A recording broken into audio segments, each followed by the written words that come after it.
Mga mahal naming lolo at lola, naranasan na po ba ninyo ito? Maaga naman kayong natulog, pero paggising sa umaga ay parang pagod pa rin ang katawan. May kaunting pamamanhid sa kamay o paa at minsan ay biglang bumibilis ang tibok ng puso nang walang malinaw na dahilan. Marami ang nag-aakala na normal lang ito dahil sa edad. Ngunit ang totoo, may mga gulay na ugat na sumisira sa kidneys na madalas nating kainin araw-araw. Akala natin ay ligtas. Ngunit para sa mga lampas, 60 taong gulang, maaari pala itong makasama sa bato kapag hindi tama ang pagkain. Sa video na ito, ibabahagi ko ang 7 gulay na ugat na sumisira sa kidneys upang maiwasan ninyo ang mga hindi inaasahang pagkakamali. Bago tayo magpatuloy, tanong ko lang po, madalas po ba kayong kumain ng kamote, karot, o mga pinakuluang ugat? Oo o hindi, mag-comment lang po kayo. Kahit isang sagot lang ay masaya na ang buong araw ko. At kung nagustuhan ninyo ang paraan ng aming pagpapaliwanag, paki-subscribe po ang channel para patuloy tayong magkasama sa pag-aalaga ng kalusugan ninyo.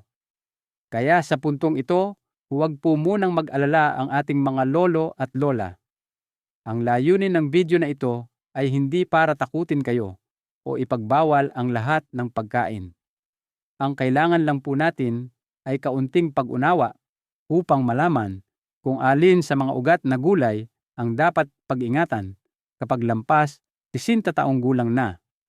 Sa susunod na bahagi, isa-isa kong ibabahagi ang 7 gulay na ugat na sumisira sa kidneys, kasama ang napakasimpleng paliwanag para madali ninyong matandaan at magamit sa araw-araw na pagkain. Makinig lang po kayo ng dahan-dahan at kapag may gulay na pamilyar sa inyo, tandaan ninyo iyon at pag-ingatan ng kaunti. Ha? 1. Kamote, mabuti para sa bata, pero kailangang mag-ingat ang 60 pals.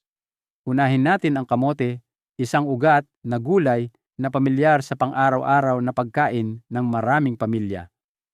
May fiber ang kamote, nakakatulong sa pagdumi at nakabubusog, kaya madalas itong ituring na ligtas na pagkain. Para sa mga mas bata na malakas pa ang bato, ang pagkain ng kamote sa tamang dami ay karaniwang walang problema. Ngunit para sa mga lampas, 60 taong gulang, unti-unti nang humihina ang bato. Ang madalas na pagkain ng kamote, lalo na ang inihaw o pinakuluan at maraming kinakain sa isang upuan, ay maaaring magpahirap sa trabaho ng bato. May mga lolo at lola na nagkukuwento na matapos kumain ng kamote sa gabi, hindi mahimbing ang tulog, mas mabilis ang tibok ng puso, o paggising sa umaga ay parang pagod pa rin ang katawan. Paalala na dapat iwasan. Karaniwang pagkakamali ang pag-aakalang mas maraming kamote ay mas mabuti. Para sa senior, iwasan ang kamote sa gabi at huwag kainin ng sunod-sunod araw-araw. Isa ito sa malinaw na halimbawa ng gulay na ugat na sumisira sa kidneys kapag mali ang paraan ng pagkain. Magpatuloy tayo sa ikalawang ugat na gulay na madalas ding nasa hapagkainan. 2. Patatas. Madaling kainin, pero huwag maging kampante.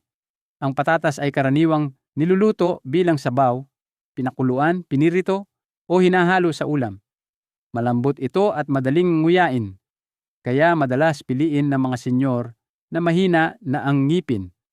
Nakabibigay ito ng enerhiya at kadalasang itinuturing na ligtas na pagkain. Ngunit para sa mga lampas, 60 taong gulang, ang patatas, lalo na kung pinakuluan ng may balat o kinakain kasama ang pinaglagaan, ay maaaring magdagdag ng bigat sa trabaho ng bato. Kapag hindi na kasing lakas ang bato, mas bumabagal ang pagproseso ng mga sangkap mula sa patatas, kaya mas madaling mapagod at makaramdam ng bigat ang katawan. Paalala na dapat iwasan. Maraming lolo at lola ang nagtatabi ng pinaglagaan ng patatas para inumin o gawing sabaw dahil akala nila ay masustansya. Sa totoo lang, para sa senyor, hindi ito inirerekomenda.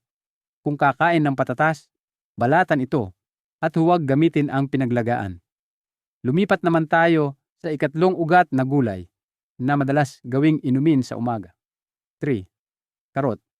Kapag ginawang juice, hindi na ito kasing gaan. Kilala ang karot bilang mabuti sa mata, balat, at pangkalahatang kalusugan. Ang pagkain ng lutong karot sa karaniwang ulam sa maliit na dami ay karaniwang hindi problema para sa senyor. Ngunit ang katas ng karot, lalo na kapag iniinom sa umaga at walang laman ang tiyan, ay ibang usapan. Kapag piniga, nawawala ang fiber at mas mabilis itong nasisipsip ng katawan. Kaya mas napapagod ang bato sa maikling oras. Para sa mga lampas 60 taong gulang, maaari itong magdulot ng mabilis na tibok ng puso, pagkabalisa o panghihina pagkatapos uminom.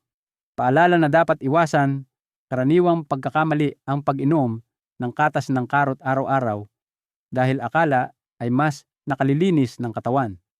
Para sa senyor, limitahan ang juice at mas mainam na kainin ang karot na buo at luto sa tamang dami.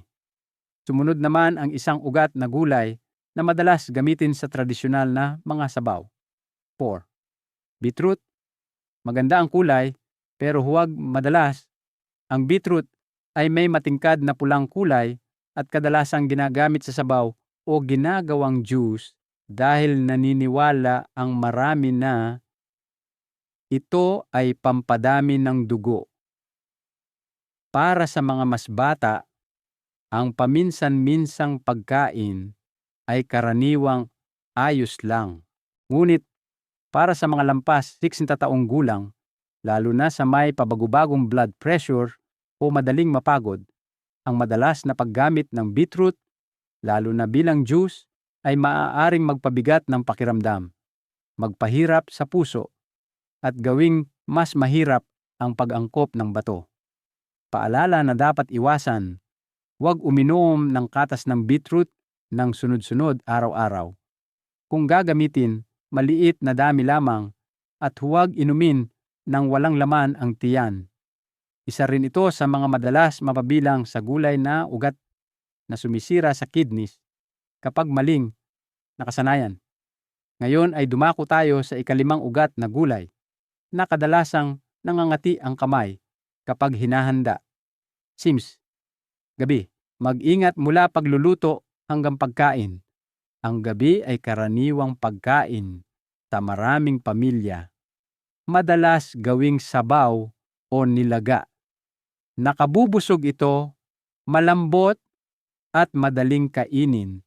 Gayunman, may mga katangian ng gabi na maaaring magpahirap sa bato ng senyor kapag madalas kainin. Lalo na ang pinaglagaan ng gabi na kadalasang napagkakamalang matamis at masustansya ay hindi magandang pagpili para sa mga iksinti pataas. Paalala na dapat iwasan. Karaniwang pagkakamali ang paggamit ng pinaglagaan ng gabi bilang sabaw o panghalo sa kanin.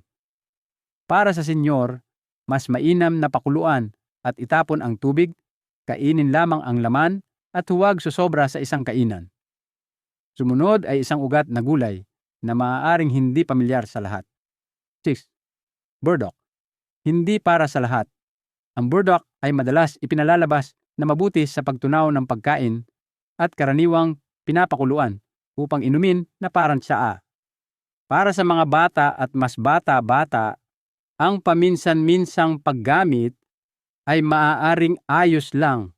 Ngunit para sa mga lampas 60 taong gulang, ang madalas na pag-inom ng pinakuluang burdock ay maaaring magdulot ng mas madaling pagkapagod, lalo na kung mahina na ang bato. Ang pag-inom nito na parang tubig araw-araw ay hindi inirerekomenda. Paalala na dapat iwasan. Huwag ituring ang burdock tea bilang kapalit ng tubig sa araw-araw. Kung gagamit, kaunti lamang at hindi tuloy-tuloy. At ngayon, Narito ang huling ugat na gulay sa ating listahan. Hiyebos. Ube at yam, masarap pero kailangan kontrolado. Ang ube at yam ay madalas lutuin bilang panghimagas, sabaw o pinasingawan. Malambot ang mga ito, madaling kainin, at nagbibigay ng pakiramdam na mainit sa tiyan. Ngunit para sa senior, ang sobrang pagkain ng ube at yam, lalo na kapag dinurog o ginawang parang inumin, ay maaaring magpabigat sa trabaho ng bato at puso, lalo na kung kinakain sa gabi.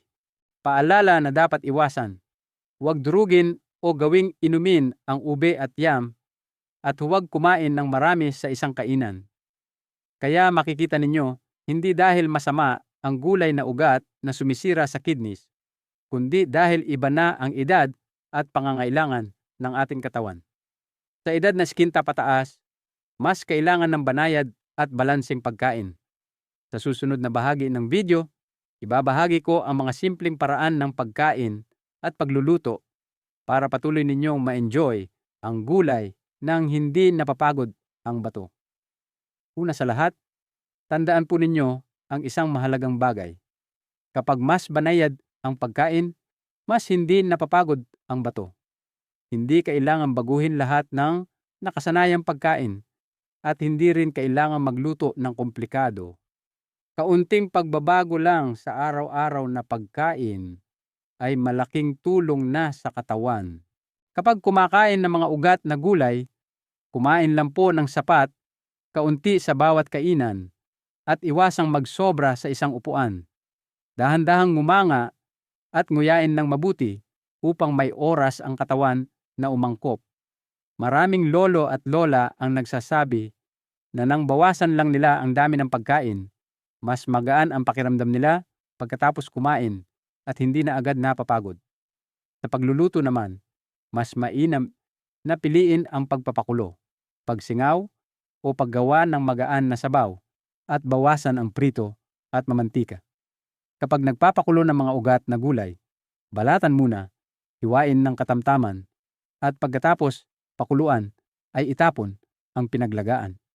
Huwag po itong inumin o gamitin muli sa sabaw dahil mas magaan ito para sa katawan, lalo na sa mga batong humihina na dahil sa edad. Isa pang magandang ugali ay ang huwag kumain ng huli sa gabi, lalo na ng mga pagkaing mabigat sa tiyan tulad ng mga ugat na gulay. Sa gabi, kailangan ng katawan ang pahinga. Kapag mabigat ang kinain, hindi mahimbing ang tulog at paggising sa umaga ay pagod pa rin ang pakiramdam. Mas mainam na kumain ng mas maaga at simple upang mas gumanda ang tulog. Sa huli, tandaan po ninyo na ang tamang pagkain ay hindi pagpapahirap sa sarili, kundi pagkain na magaan sa pakiramdam pagkatapos ng bawat kainan. Sa pamamagitan ng maliliit at tuloy-tuloy na pagbabago, araw-araw ay mas napapangalagaan ang bato at ang buong katawan sa ligtas at mahinahong paraan. Sa pamamagitan ng video na ito, makikita po ninyo na hindi lahat ng ugat na gulay ay masama, kundi ang mahalagang bagay ay ang edad at paraan ng ating pagkain. Kapag lampas na po sa 10 taong gulang, hindi na kasing lakas ng dati ang bato. Kaya mahalagang pumili ng angkop na ugat na gulay, kumain sa tamang dami, at magluto sa wastong paraan upang mas gumaan ang pakiramdam ng katawan araw-araw. Ang pag-aalaga sa kalusugan ay hindi dapat hinihintay hanggang lumala ang sakit, kundi nagsisimula sa maliliit na pagbabago sa araw-araw na pagkain. Ang mga ibinahagi sa video na ito ay para sa edukasyon at gabay lamang at hindi kapalit ng direktang payo ng doktor, kaya kung may dati na po kayong karamdaman, mas mabuting makipag-usap sa isang profesional. Bago tayo magtapos, may simple lang po akong tanong. Sa 7 ugat na gulay na nabanggit, may alin po ba roon ang madalas ninyong kainin? Iwan po ninyo ang inyong sagot sa comment. At kung nais pa po ninyong makinig sa mga madaling intindihin at malapit sa puso na payo sa kalusugan, para sa edad 60 plus, huwag kalimutang mag-subscribe at panoorin ang susunod na video. Baka may makita po kayong bagay na pamilyar na hindi pa ninyo napapansin.